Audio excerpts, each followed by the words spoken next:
Alors vous êtes devant une installation qui s'appelle Goldbar Gorod. Le titre, ça vient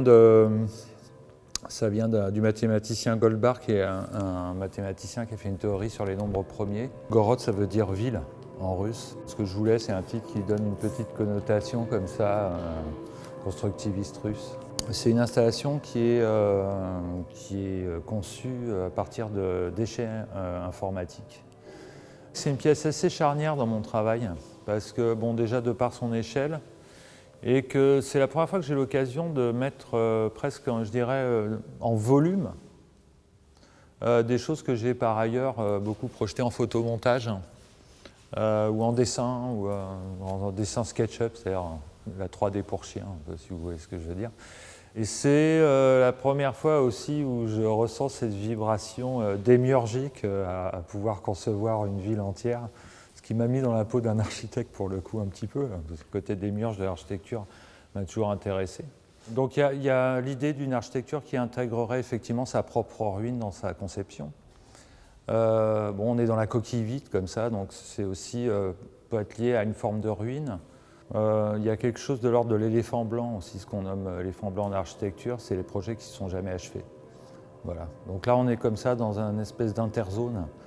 Et ce type d'interzone m'intéresse. C'est une histoire liée aussi à ce qu'est un bâtiment, sa fonction. Donc je reviens sur le brutalisme, quelque chose qui m'intéresse pour cette raison-là, entre autres. Enfin, dans l'idéologie brutaliste, il y a beaucoup de choses. Les mouvements brutalistes, ils revendiquaient des architectures qui ne cachent pas ce qu'elles sont. Et là, ce que j'aime bien là-dedans, c'est très corbuséen, en fait, c'est vraiment la forme de l'ingénierie, c'est-à-dire ce qui est intéressant dans les aimants que j'utilise, qui sont donc des déchets informatiques désossés, c'est qu'en fait, tout le design qu'ils ont est assez complexe, qui est absolument, normalement, quelque chose d'orienté vers une utilité radicale. Mais en fait, s'avère d'une subtilité incroyable dans son design caché. Et ça m'a toujours intéressé, cette espèce de design caché, comme ça, qui a une logique qui n'a rien à voir avec l'esthétique, qui a une logique fonctionnelle. C'est vrai qu'à la base, moi, j'ai conçu ce travail, en tout cas à la Villa Arson, comme aussi quelque chose de l'ordre de l'improvisation, c'est-à-dire un montage. Parce qu'en fait, la manière dont les pièces sont, les éléments sont assemblés entre eux, c'est pas du tout dans une volonté justement de créer un décor, c'est vraiment en suivant la logique des éléments eux-mêmes qui s'encastrent les uns dans les autres ou pas.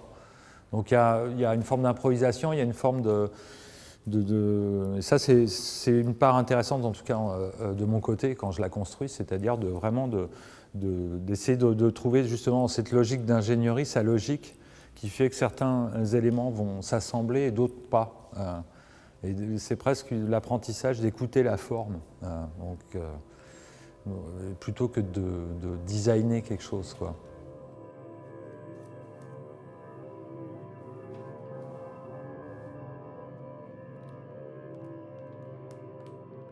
Cette pièce, elle a une histoire assez particulière parce que bon, j'ai fait une première édition en galerie, c'était en 2007, je pense, dans une version assez petite. Et justement, à cette époque, j'étais encore peut-être dans quelque chose d'anecdotique lié à la sculpture. Bon, toujours avec ces mêmes préoccupations d'architecture, mais en fait, cette pièce, elle s'est vraiment, je dirais, déployée à l'occasion d'une expo que j'ai faite à la Villa Arson, invitée par Eric Mangion, où là, on a mis le paquet pour vraiment, justement, passer au-delà d'une espèce d'anecdote formelle à quelque chose qui soit un système. Et donc, moi, j'ai travaillé des casseurs informatiques qui ont livré des smearmorks d'ordures informatiques à la Villa Arson. Et il y a eu tout un processus de construction qui, aujourd'hui, me tient pas mal à cœur parce que c'est une histoire aussi, comme toute ville a une histoire, qui est celle avec pas mal d'étudiants, de désosser des pièces, de raffiner jusqu'à partir presque de l'ordure pour arriver à quelque chose d'assez raffiné, si on peut dire. Alors qu'un architecte fait un projet, moi, le projet, il ne porte pas sur l'architecture, il est vraiment sur un rapport à un environnement, entre guillemets, urbanisé. Et comme je disais tout à l'heure, ce qui m'intéresse le plus, c'est vraiment la fonction déviante de l'architecture. Et là, il y a pas mal de clins d'œil à ça, c'est-à-dire, une centrale nucléaire désaffectée, par exemple, où il ne reste que le squelette. Moi, j'ai eu des expériences d'architecture assez intenses comme ça, dans des choses qui existent vraiment et qui m'ont pas mal influencé. Alors, je peux citer par exemple les cités brutalistes de Sheffield, qui sont à moitié détruites, dont Park Hill Flat, construit par des architectes qui s'appelaient Ivor Smith et Jacqueline, qu'ils avaient, à l'époque où j'ai séjourné à Sheffield, vidé comme des œufs. Donc il restait que des squelettes de béton, comme ça. Il y avait une centrale thermogaz très très grosse aussi dans le Yorkshire, qui était comme ça, une espèce de... Bon, il y avait encore les bobines, ce qu'on appelle les bobines, c'est les cheminées, les cooling towers, quoi. Et puis il y avait aussi toute une infrastructure de poutrelles de béton.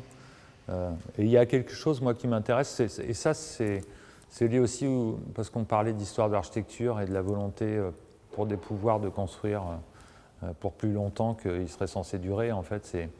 Là, on rentre dans aussi la notion de monument, en fait. Et j'aimais bien ces architectures qui deviennent comme ça absolument inutilisables, inutilisées, inhabitables, et qui sont juste des existences fantômes, comme ça, comme des monuments dédiés à absolument rien, en fait. Et ça, j'aime bien, parce qu'il y a un moment où, justement, c'est des architectures qui échappent au contrôle. Enfin, il y a une forme d'entropie comme ça qui se manifeste, et la nature reprend le dessus. Donc une forme de nature animiste et assez sauvage de l'architecture. Et ça, c'est un truc qui m'intéresse beaucoup aussi.